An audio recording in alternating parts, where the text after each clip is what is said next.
स्वागत है सभी विद्यार्थियों का हमारे इंग्लिश लिटरेचर एकेडमी पे इस चैनल पे। डियर स्टूडेंट, आज हम इस वीडियो में बीए सेकेंड ईयर के जो विद्यार्थी हैं उनके लिए बहुत ही लाभदायक है।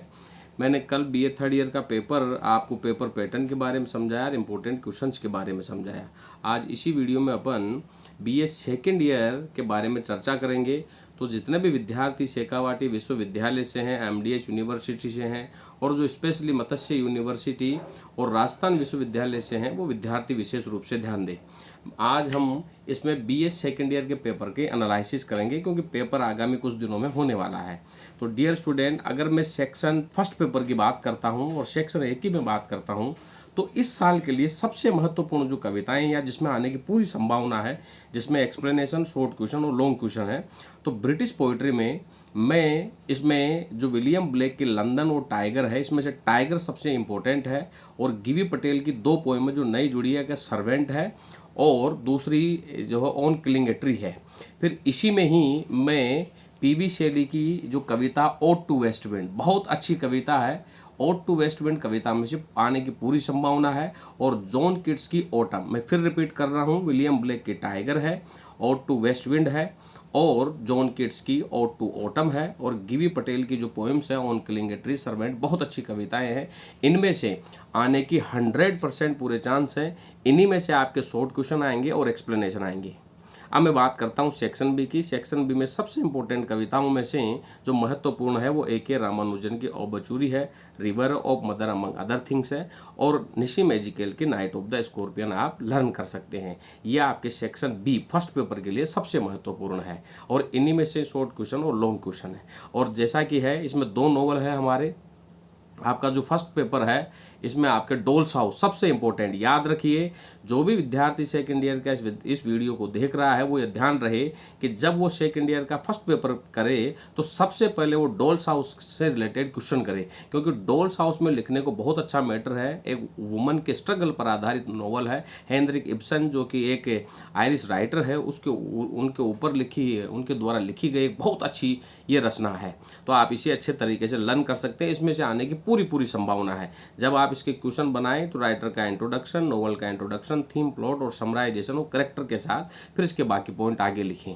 और जो कविताएं मैंने बताया है उन्हीं में से आपके एक्सप्लेनेशन के आने की पूरी संभावना टाइगर में से है, ओड टू वेस्ट विंड में से है और ऑटम में से पूरी संभावना है। और याद रखिए, जो विद्यार्थी शॉर्ट क्वेश्चन करना चाहता है, अगर उसे शॉर्ट क्वेश्चन में दिक्कत आती है तो वो उस कविता से रिलेटेड थीम से संबंधित क्वेश्चन उसमें लिख सकता है, लेकिन मैं प्रायोरिटी आपको सभी को दूंगा लॉन्ग क्वेश्चंस की। तो ये रहा आपका फर्स्ट पेपर। अब मैं बात करना चाहूँगा सेकंड पेपर की। तो याद रखिए, सेकंड पेपर में मैं पहले सेक्शन सी के बारे में आपको समझा देता हूँ, जिसमें आपके दो नोवेल है। एक है आपके आज़ादी है और दूसरा जो है वो इसमें पोस्ट ऑफिस है, या इसमें क्या लॉर्ड ऑफ द फ्लाइज है। आप आज़ादी को लर्न करें।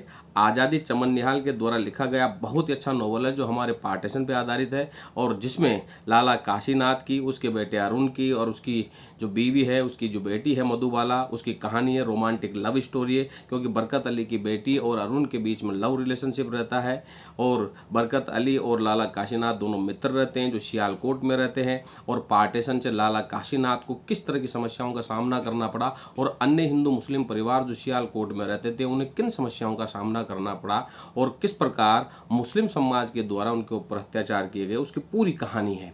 तो आप सबसे पहले सेकंड पेपर में आप ये लर्न कीजिएगा।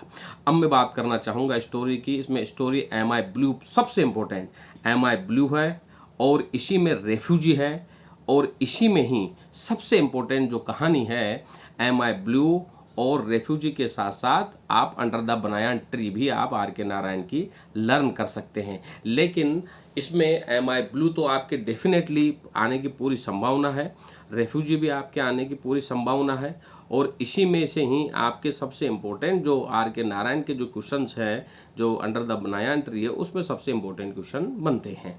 अब मैं बात करना चाहूँगा, आपके इसमें 4 निबंध भी है। How should one read a book and how should we improve our writing skills, इसके बारे में भी आपके प्रश्न आ सकता है। आपके 4 निबंध है, चारों निबंधों में से 2 में से एक प्रश्न पूछे जा सकते हैं। तो सबसे पहले ध्यान से सुनिए सभी विद्यार्थी, आप इसमें से सेकंड पेपर में एक प्रश्न जो है वो स्टोरी का सिलेक्ट करिए, एक प्रश्न जो है वो आप जो आपके जो उपन्यास है उसका सिलेक्ट करें जो आज़ादी का बहुत बेहतरीन है। सेक्शन सी में से आपके नोट मेकिंग का या रिव्यू का क्वेश्चन आएगा। ध्यान रहे, नोट मेकिंग या रिव्यू का। जिन छात्रों को ऐसे से संबंधित क्वेश्चन लर्न करने में दिक्कत आती है वो नोट मेकिंग का क्वेश्चन या रिव्यू से संबंधित क्वेश्चन लर्न कर सकते हैं। ये पूरी संभावनाएं हैं। शॉर्ट क्वेश्चन के बजाय आप लॉन्ग क्वेश्चन को पहले प्रायोरिटी देंगे। अगर आपको लॉन्ग क्वेश्चन लिखने में दिक्कत आती है तो आप शॉर्ट क्वेश्चन के ऊपर जा सकते हैं। तो इस तरह से आपका पूरा पेपर पैटर्न रहेगा और यही इंपॉर्टेंट प्रश्न है। इनसे लेकर किसी भी विद्यार्थी को कोई दिक्कत है वो कमेंट बॉक्स में मुझे लिख करके बता सकता है।